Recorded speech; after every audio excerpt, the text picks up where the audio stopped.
This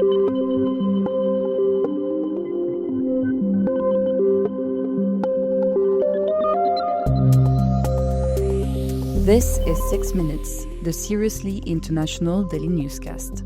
It's Wednesday, May the 14th. I'm Anne-Sophie Goninet. And I'm Jacob Shropshire. It's evening in a balmy Kuala Lumpur, while Milwaukee is enjoying a brisk sunrise.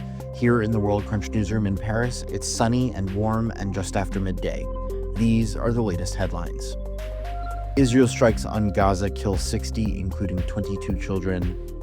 Zelensky dares Putin to meet in Istanbul. And our daily quiz question comes from the forests of Uganda.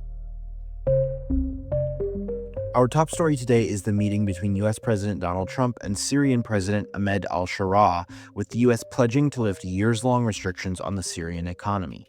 The meeting came at the request of Saudi Crown Prince Mohammed bin Salman and Turkish President Recep Tayyip Erdogan during the first day of Trump's visit to the Gulf. The U.S. and Saudi Arabia also announced a $147 billion arms deal. Trump is traveling to Qatar today, followed by the United Arab Emirates tomorrow.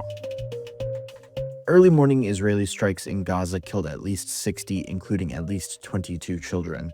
The deadly attack came just a day after the release of the last remaining American hostage held by Hamas.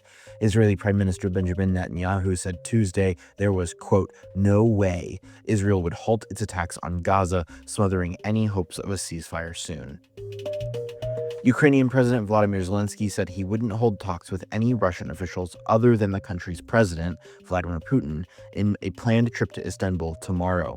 The move from Zelensky came after the Russian leader suggested direct talks to respond to a ceasefire or sanctions ultimatum given to Moscow by European leaders. Uruguayan daily La Diaria lends its front page today to what it calls the indelible footprint left by former President José Pepe Mujica, who died Tuesday at the age of 89. A staunch progressive, Mujica was renowned as the world's poorest president for his austere lifestyle. He notably rejected moving into the presidential residence and was often seen driving his light blue 1987 Volkswagen Beetle. Once a guerrilla fighter who endured long years of imprisonment, Mujica's resilient, unorthodox legacy continues to influence Latin American politics. Following Tuesday's conviction of French cinema icon Gérard Depardieu on sexual assault charges, our More Than a Minute feature looks at what such cases mean for the Me Too movement. Des grandes actrices ou des acteurs avoir des mots de soutien à l'égard de Gérard Depardieu, aucun mot pour les victimes. Critics of the wave of sexual violence victims speaking out tend to hold up high-profile acquittals as proof of Me Too's demise. But when convictions occur, no one calls it a victory. Anne-Sophie, can you tell us more about what this double standard reveals about the movement? This contradiction actually reveals a deep misunderstanding of what Me Too was, writes Simonetta Schiandivacci in Italian daily La Stampa. In its early days, the movement was brash, punitive, chaotic, frenzied, and poorly represented. This led some to criticize Me Too, saying we shouldn't believe women simply because they are women, and that not all men are guilty. But over time, the movement evolved into something far more nuanced that the caricature people now seem eager to reduce it to. Now it feels as though Me Too itself is always on trial, with some people dismissing it as a collective hallucination spawned by the so-called woke culture. Some even have a sense that not only they can rebel against it, but they must. Schiandivacci points to US corporations backtracking on diversity initiatives and ethical codes. What is actually at the core of the Me Too movement? Some say that Me Too claims all men are guilty, but that is untrue, just as it is untrue that all women are innocent. It happened to me too. That is what Me Too means. The movement was created to tell women, you are not alone, it was not your fault. There are millions of others like you who have suffered the same thing, and if you speak up, so will they. Schiandivacci says Me Too was about instilling in survivors the confidence needed to report their abusers and pursue justice.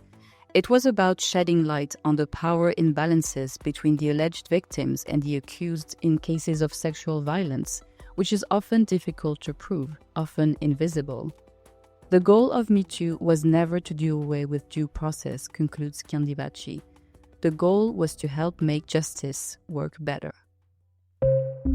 We're closing things out today with our daily quiz question, which comes to us from the forests of Uganda. Scientists in Uganda filmed and recorded chimpanzees doing what human-like behavior for the first time? Is it A, using plants as medicine, B, barbecuing insects, C, creating bags from banana leaves, or D, choosing a leader they don't really like? The correct answer is A. Students from the University of Oxford, working with local scientists in Uganda's Budongo forest, captured chimpanzees using medicinal plants to treat wounds and injuries. The discovery sheds more light on previous revelations that chimps seek out certain plants to self-medicate, and even uncovered evidence that the animals use the forest first aid on other animals, indicating that wild chimpanzees have the capacity for empathy. That's the latest from around the world.